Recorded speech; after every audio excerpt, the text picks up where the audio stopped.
Sisyphus, the man who tricked death twice. Part 1. The King of Corinth.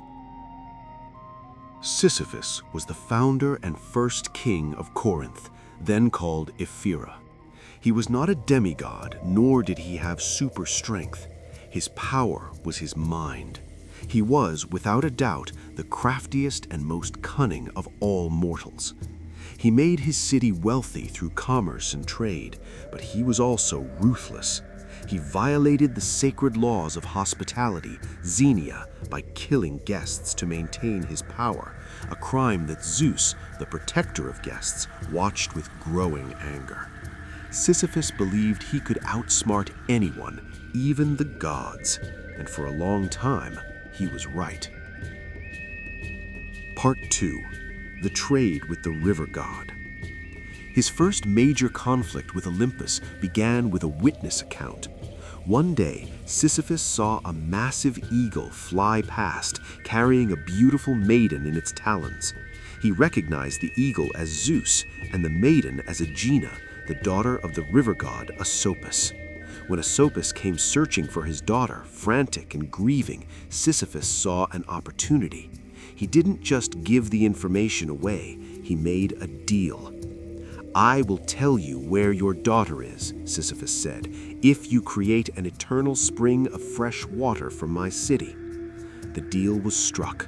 Asopus got his information and chased after Zeus, forcing the king of gods to turn into a rock to hide, and Corinth got its water. But Sisyphus had just made an enemy of the most powerful being in the universe.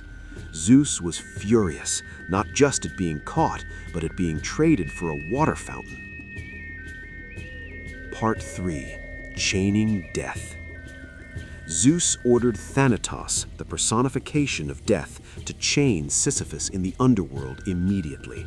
Thanatos arrived at the palace, carrying chains forged by Hephaestus.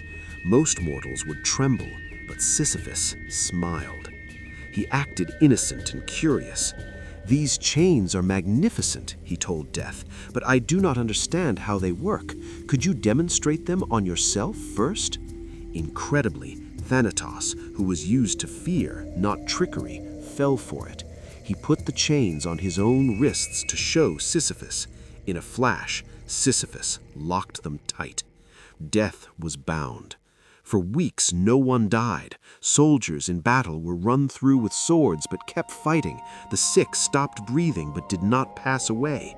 The balance of nature was broken.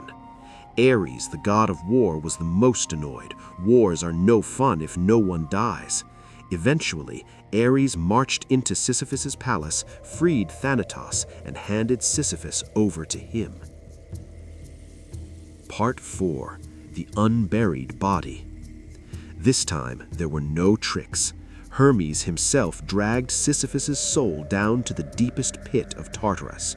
Zeus had prepared a punishment specifically designed for a man who thought he was cleverer than the gods. Sisyphus was tasked with pushing a massive boulder up a steep hill. It was grueling, back-breaking work. But just as he neared the top, just as he thought he would succeed, the enchanted weight of the boulder would become too much.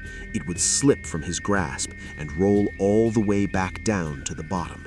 Sisyphus had to walk down and start over, again and again, forever.